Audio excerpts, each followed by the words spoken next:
Okay, today we're going to go ahead and go through the closing procedures of a kayak pool. First thing you want to do is 24 hours before you close the pool, you want to add your chemicals and run the pool for 24 hours. Second thing you want to do is make sure the pool is vacuumed really well and there is no debris whatsoever inside the bottom of the pool, because you don't want it to sit there in the pool and stain the bottom of the liner through the winter time. Okay, then when you get that done, what we're going to do is we're going to turn around and shut the pump and filter down. Okay, we're going to turn the pump off. Okay, then we're going to turn around and drain the filter, which is that little plug on the other side I explained earlier. Same way when you clean your filter. We're going to drain it.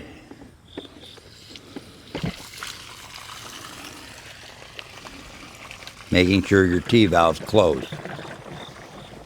While my filter is draining, I come up here and then we have what they call an aqua door. Okay, and it fits on the top of the skimmer. That seals it up so no water gets in the skimmer basket when we disconnect our lines. And it's very important to get it on and get it on really snug. And it's like a Tupperware dish and it just snaps on. But get it on really snug so it doesn't, so it's snapped on good.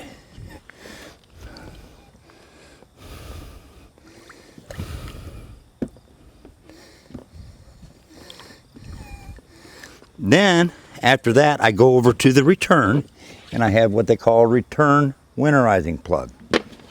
I will take the eyeball out of the return. Okay, it comes out in 3 sections.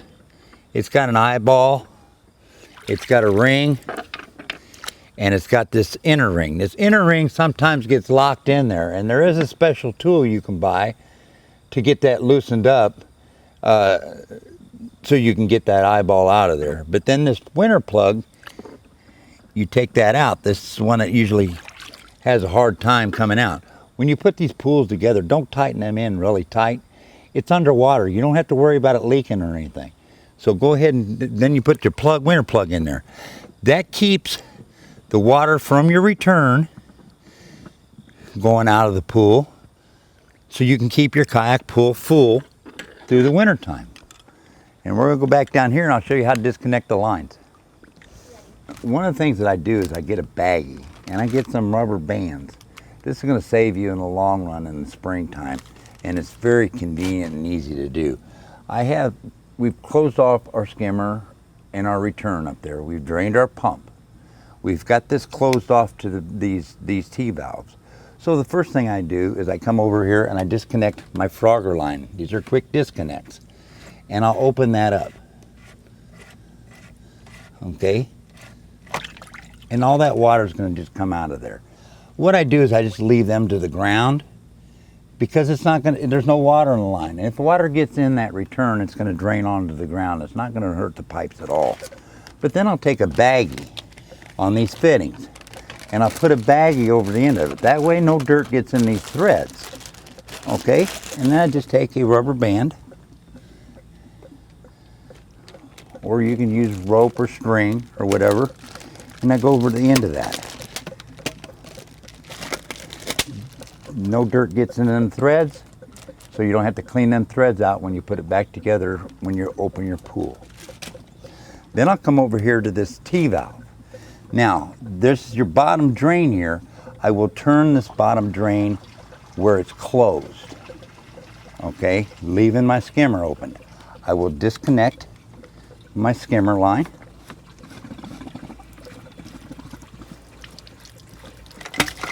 And it'll drop it to the ground. Okay, putting a baggie and a rubber band on it. Then I'll take this one right here. There's a little quick disconnect going from the T-valve to this here. I'll disconnect it.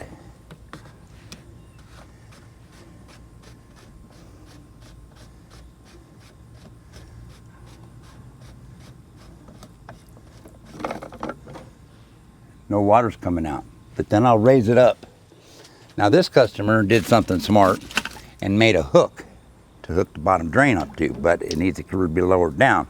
So what we do is we take rope and we put it up here and we will tie it onto the fence.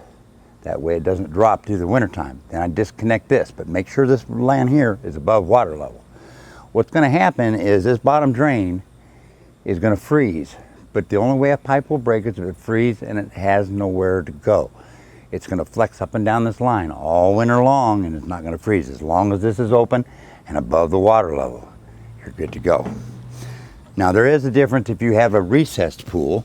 A recessed pool, you'd want to take this bottom drain, blow air into it, and put antifreeze in it. And I'll show you how to do that a little later. Okay, then I come over here to the pump, and I have one right here. I disconnect on the back side, same as the other side, between the pump and the filter. I'll disconnect it. And then this here whole assembly will come off the base by taking them screws out. Okay, or you can leave it here through the wintertime. Just if you leave it out for the wintertime, make sure that this is dry completely. Take your filter.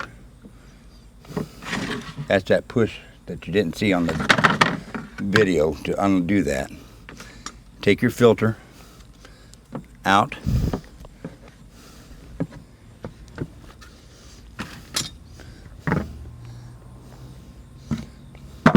Wash it. Okay.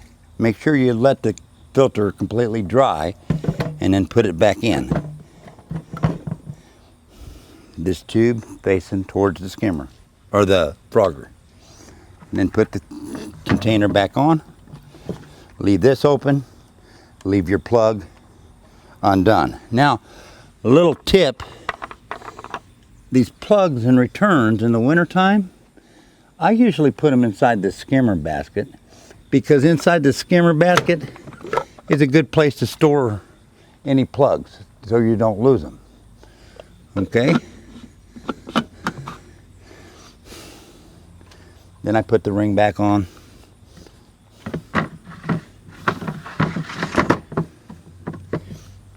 And then over here, I have a drain plug here, a drain plug under here, and a drain plug here. I take the bottom one out.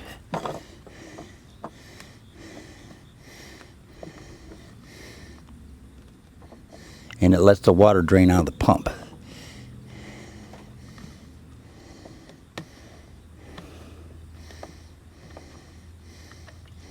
See? And then I take the one out of the skimmer here, and it lets the water drain out of the skimmer.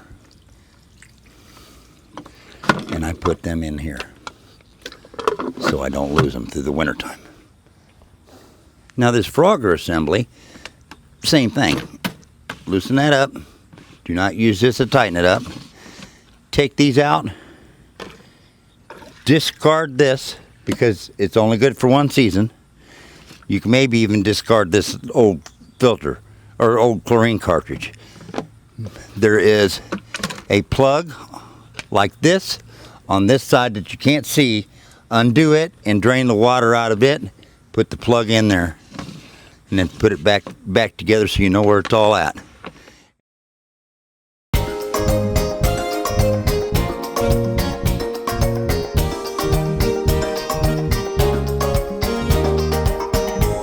Now I'm going to show you how to put the cover, water tubes on the cover. When you cover the pool, the blue side goes up, the black side goes down, because black doesn't attract algae, okay? And you have these little rings here.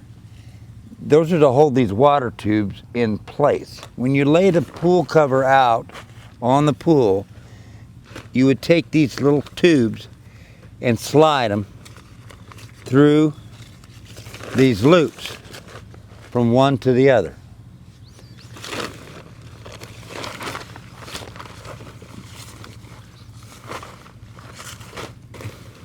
And lay it flat out.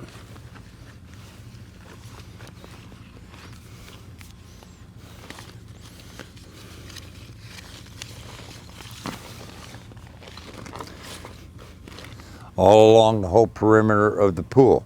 Then you take a garden hose, you put in here and you fill each one of these up and snap these lids shut. Don't fill them up where they're busting through because they will break. Okay, because it's going to turn to ice in the wintertime, be like a weight on top of the cover to keep the cover from going in. Once you do that, throw a little bit of water on top of the cover to keep air from getting underneath the cover and blowing the cover up. And that's basically how we put a cover on.